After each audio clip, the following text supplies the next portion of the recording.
Hey guys, welcome back to Cajun Horror Talk. I'm Jake. And Ross. Today we're talking about 2019's Ready or Not. Ready or not. So grab a beer, grab a cup of coffee. Let's talk horror.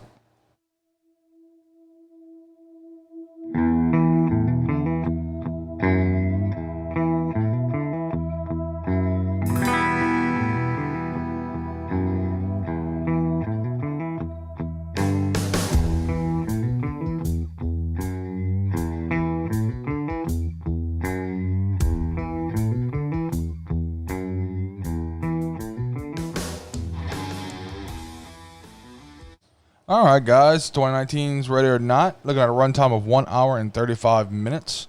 Made on a budget of $6 million. Made a gross of $57.6 million. Jeez, really? Yeah. Wow. All right. Cast, Samara Weaving played Grace. Adam Brody played Daniel.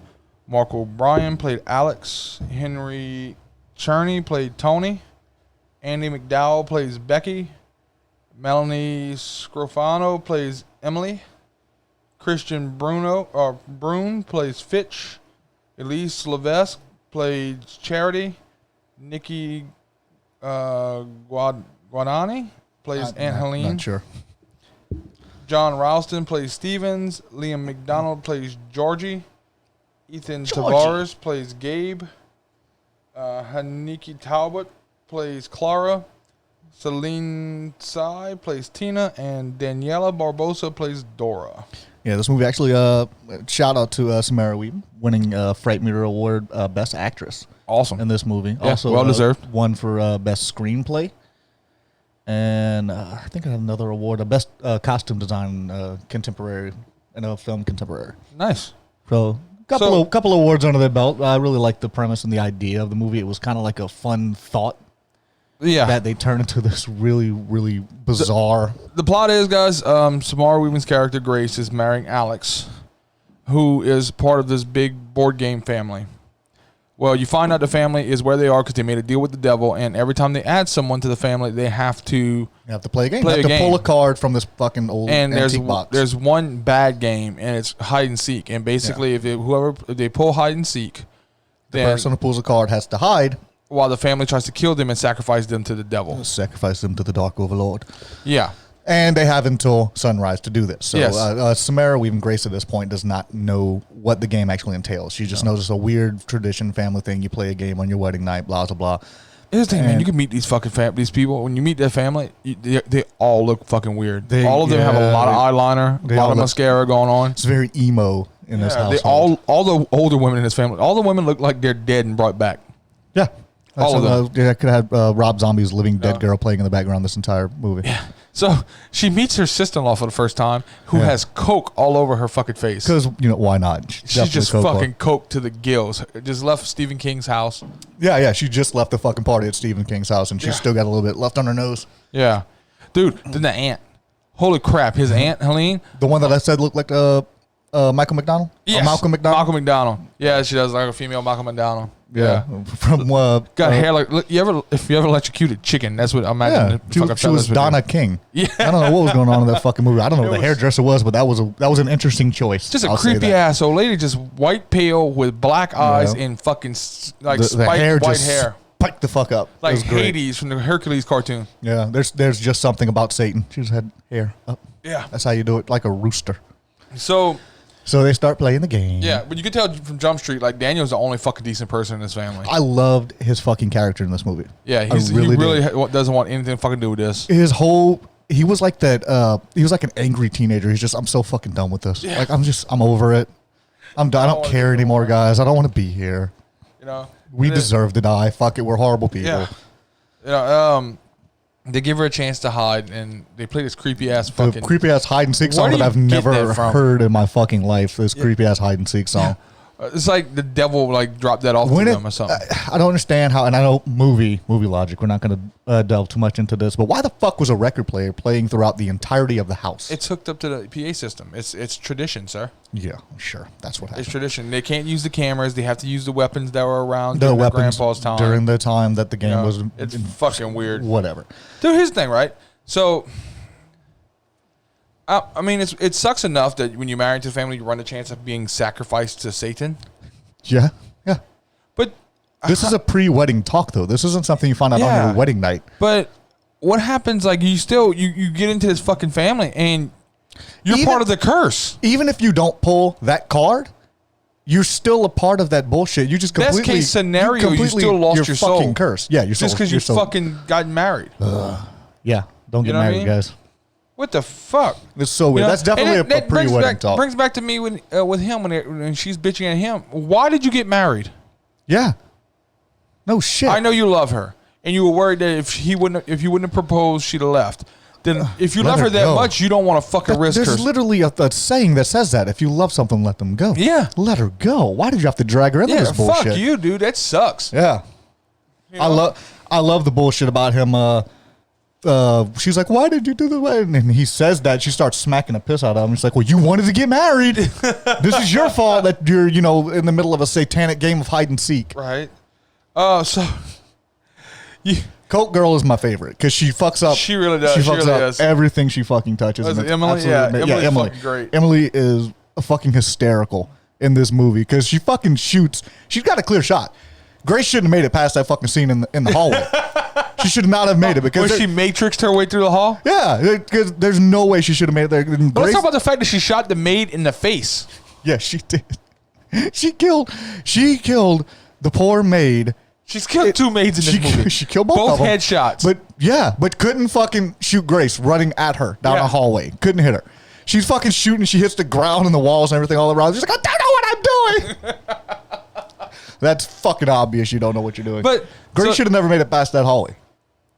So, Alex tells her he's gonna get in the security room. He's gonna unlock all the doors for her to escape. Yeah, because the house is on lockdown. Yeah, right now. Nobody can get. Well, in and out she of the finds house. her way back to the game room and grabs his fucking rifle. Which, she does. By the way, guys, looked into it. That was an 8-gauge shotgun. That was a bad mother. There's what that was. That's what that was. That shotgun would have broke her in half.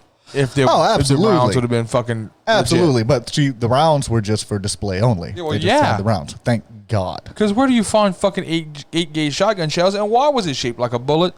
It didn't fire. It didn't fire a bullet. It's a shotgun. That round was big enough to please most women. Yeah, that round was there, bro. That fucking and Samara Weaving's not a big person.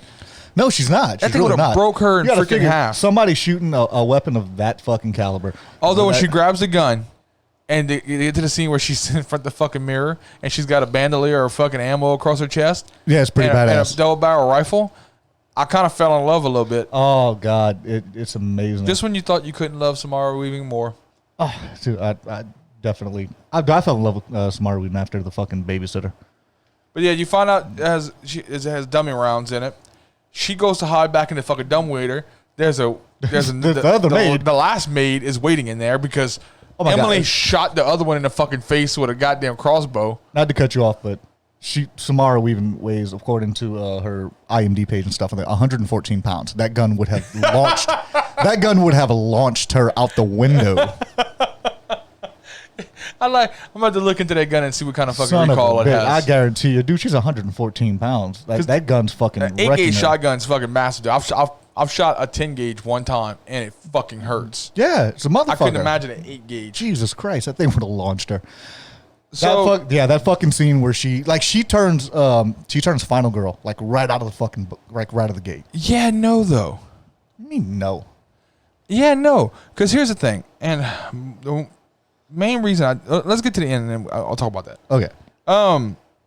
Fucking Emily is on so much dope. It's great. It's amazing. She keeps ducking off and fucking. You meet her and she's coked up, but then you see her later on. Not only does she does some more coke midway through the game after she shoots the fucking maid in the face. She does coke a couple times. And then next thing you know, she's got a fucking couple of pill bottles. She's just fucking shoveling pills. She's dope the fuck up. She's having a great time. Right? It's a party. She's just so happy to be there. Yeah. Yeah.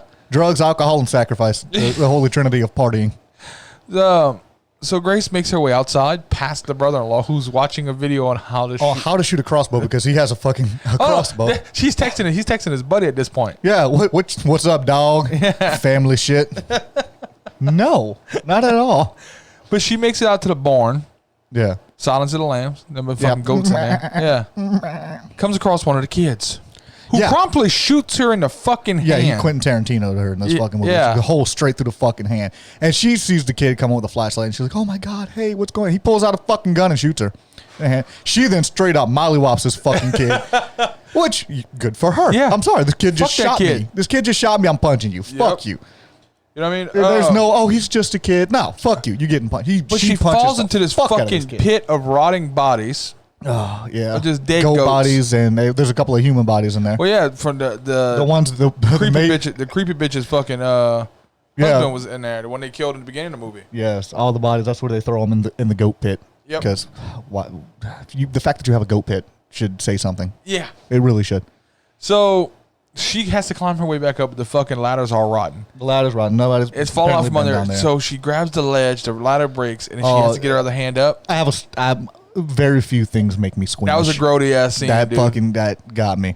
She puts her hand up, and there's a fucking nail in there. And she puts the hole in her hand through the fucking nail. Through the nail, and just starts screaming, oh, damn. When she pulls it out.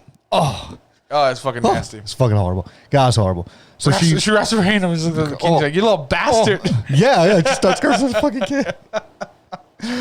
Oh, man. So then she runs outside. She finally makes her way outside. Gets through the fence and shit like that. She cuts herself on the fence, getting through the fence. So now she's fucking dirty. She's smelly. She's bloody. And the dude doesn't stop the car. Her fucking wedding dress is ripped. She's obviously very big in distress at this fucking moment. When she cuts through, there's a car that comes by. She's like, stop. And they're like, slows down long enough to yell, get out the fucking road. Get out of the fucking road, and keeps going. What the fuck? Fuck that guy. Fuck that guy. Yeah, like, there's obviously an emergency going on right now. She goes into a straight fucking rant. Look, what is it with women that immediately do this? I'm calling women out on this one. What is it with women that immediately, anytime a man pisses you off, you immediately jump to the little dick thing? What if that had no context? And I thought, you piece of shit, little dick motherfucker. Why? Oh, yeah. Why do you have to go there? Fucking rich people. Fucking rich people. That was funny. I love fucking rich people. But then, by this time, the family's freaking the hell out because she's out. She's made it out of the house. She's made it out of the house. Daniel's wife done fucking missed her by like 30 yards. Oh, that fucking harpoon. With that harpoon gun? Yeah. Yeah. She's like, I got you, bitch. And she aims out of it and goes, whew. Yeah. But throughout the movie, you see Daniel just doesn't want to fucking hurt her. He doesn't care. He let her go at one point. He's like, I'll give you a 10-second head start. I was about to say, that was one of my, when I first watched it, I was like, you got to give the dude credit. Because she's hiding. She's in a room, and he comes out of that secret hallway. They have like the inner secret walls type of shit where you can kind of bounce around the mansion. She's hiding. He walks out, immediately sees her. He just stops. And he goes and pours himself a drink. He's like, you know what? I have to tell him you're in here. Yeah. I have to. I'm going to give you a head start. Just go. Go. Yep. I don't want to be the one to hand you over to him, he says. Yeah, he doesn't want to. Yeah. So he's having like that moral quandary with himself where he's kind of like, I don't want to be involved with this, but I am. Well, you get the scene where they're going to dump the maids and Daniel and Emily are there. And Daniel's like, maybe we all deserve to die. Yeah, he's realizing how horrible all this And Emily goes, well, is. My kids don't deserve to die. And it makes you for a second go, oh, she's kind of right. The kids are innocent.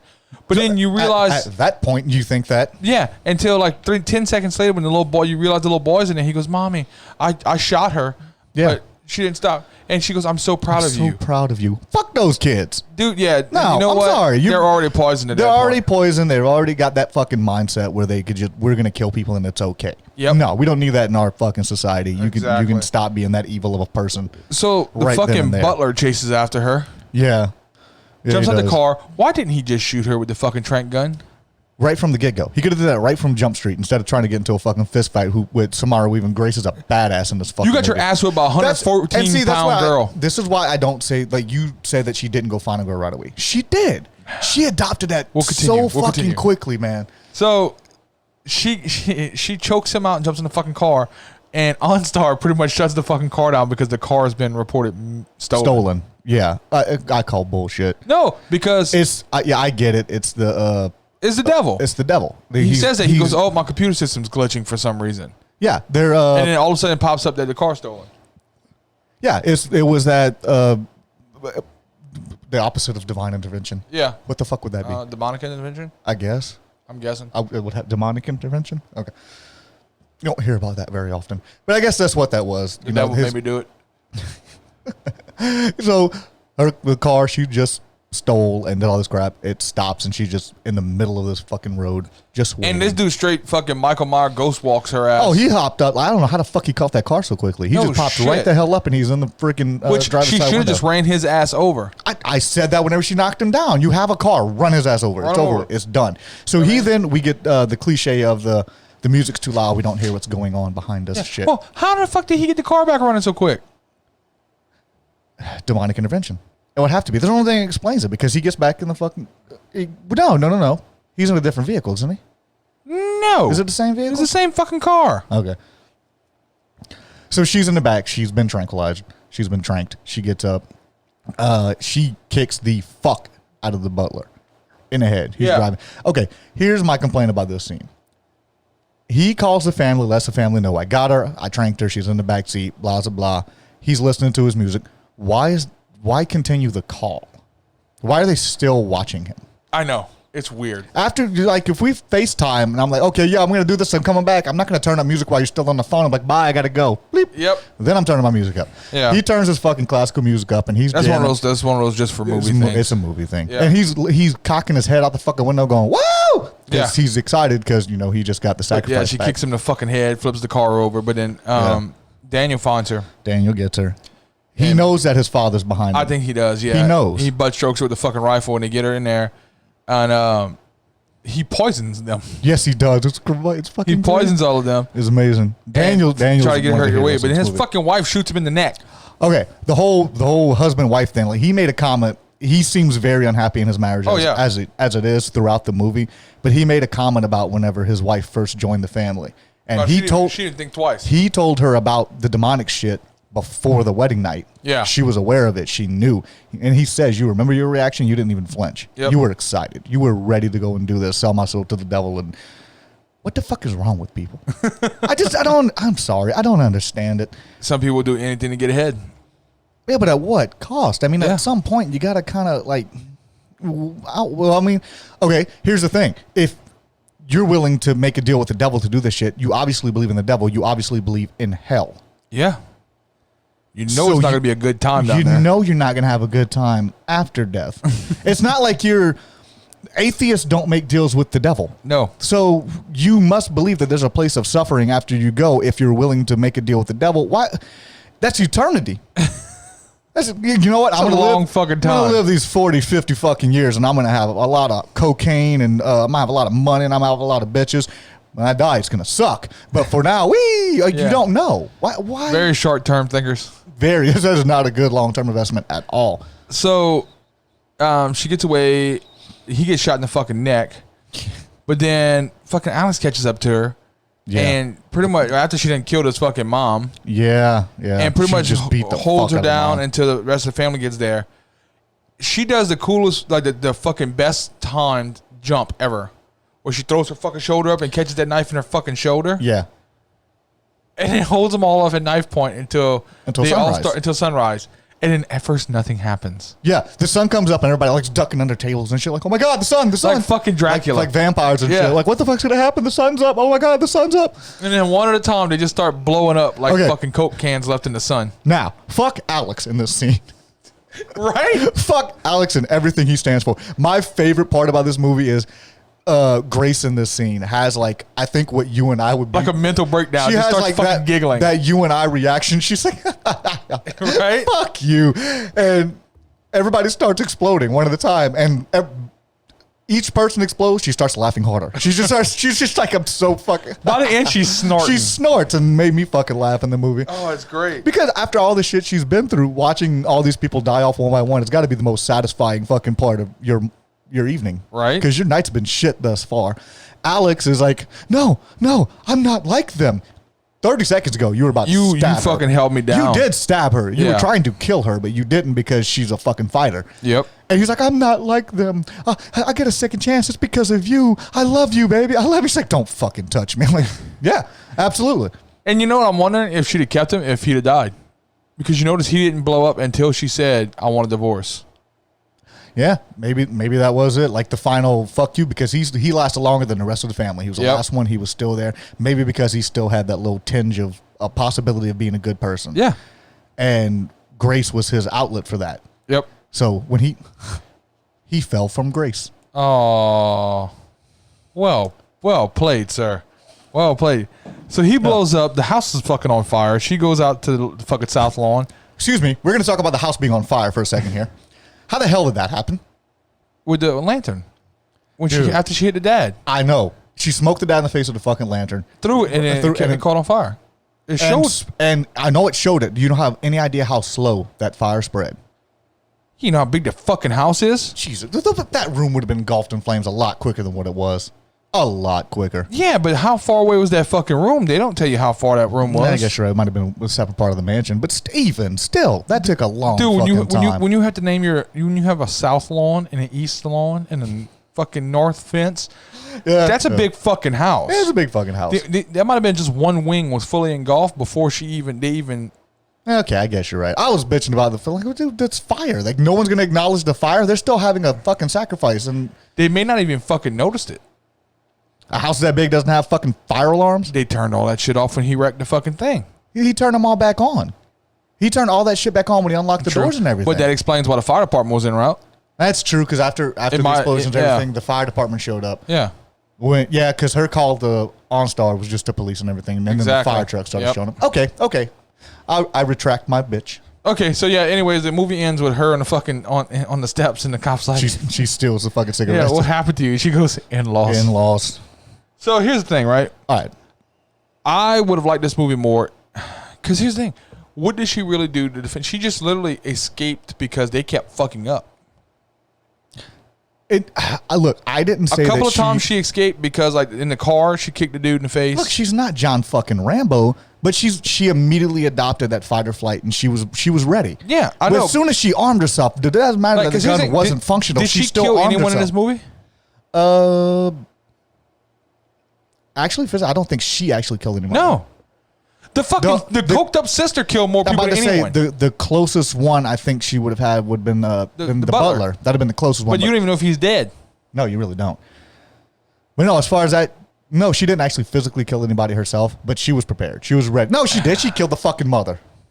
Oh, she did. She killed the mother. Yeah, at the end of the movie when she was already fucking losing her shit. But she became that fucking But fight. had she grabbed the fucking actual weapon and was like, fuck this, and went on the hunt? She did. It wasn't her fault that it was display only. I know she that. armed herself. But if they'd have fucking let this happen to where she'd have went through even after that gun was fucked up, if she'd have found another weapon, grabbed a fucking knife or something, and like just went ham on these motherfuckers, I think it'd have been a better movie.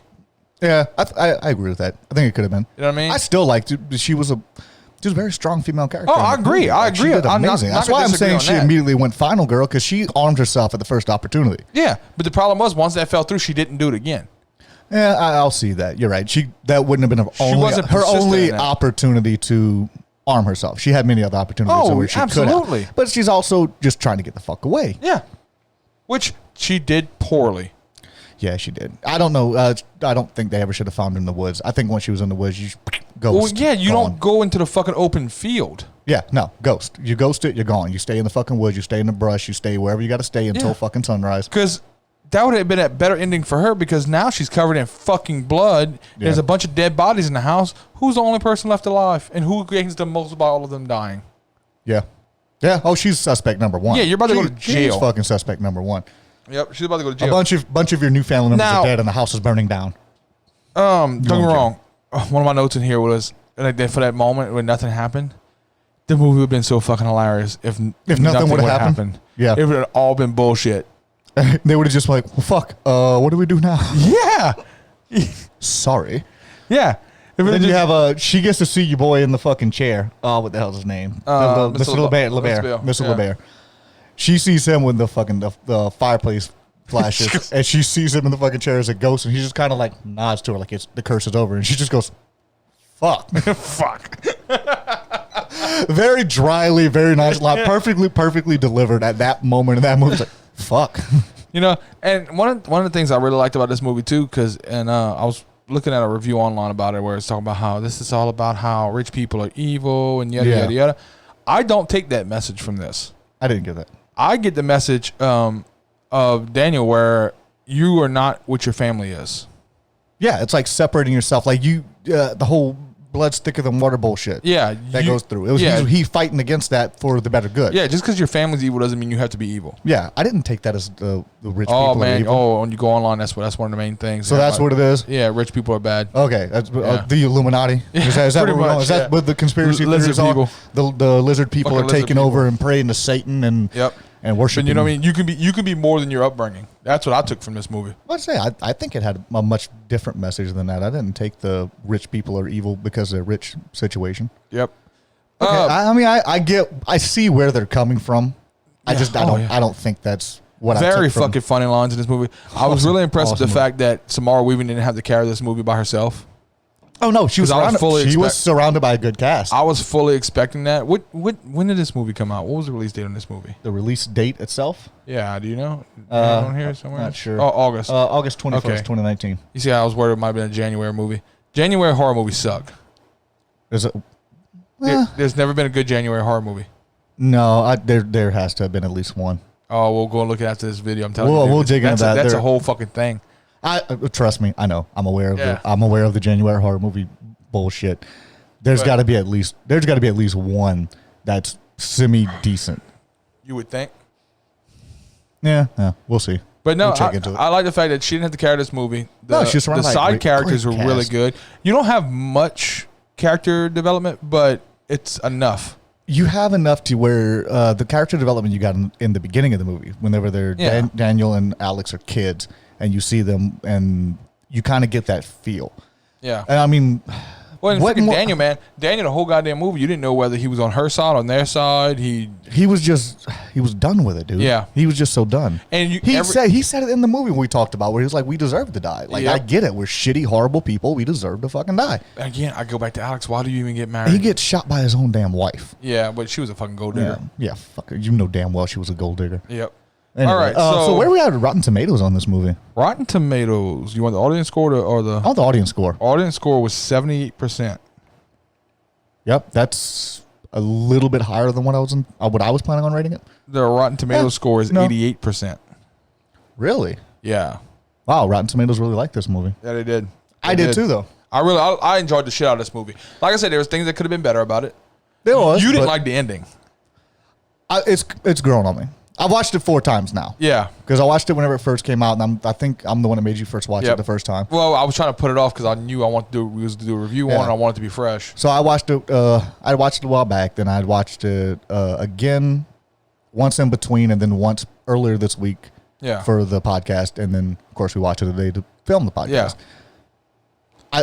I'm okay with the ending now. Exactly. I didn't know. There's only two ways you end this movie. I bitched about it at first, but I think I'm okay with it. I think it was comical. I think it worked out perfectly.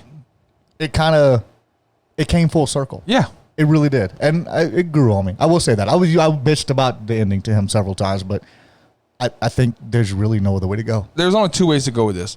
That way or it was all bullshit way. I think that would have been hilarious. I think it would have pissed me off more, though. Yeah. I think it would have been hilarious, but I think it would have pissed me off. Like, are you fucking kidding me? Yeah. No. Or you could have went the way of they win and they sacrifice her. I wouldn't have liked that either. No, nobody would have liked that. I would not have liked that at all. So, yeah, okay. Although sometimes, I'm sorry, you need movies where the bad guy wins sometimes. I agree with that. I don't think in this one. No. Not in this one. It wouldn't have been. Because this was too fun of a movie for the bad guy to win. Yeah. It was really an enjoyable freaking movie. He'd have brought the whole mood down. Oh, well. You would have people pissed off at the fucking theater. Oh, yeah. You had so many people mad in the fucking theater. So where are you going at with rating? Rating-wise, I am honestly thinking...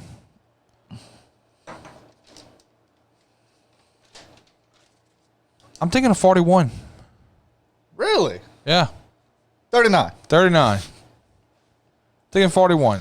This is a fun freaking movie, man. I enjoyed it. I'm gonna watch again. I enjoyed it. I've already seen it 4 times. Yeah, it's a fun movie, man. I can't.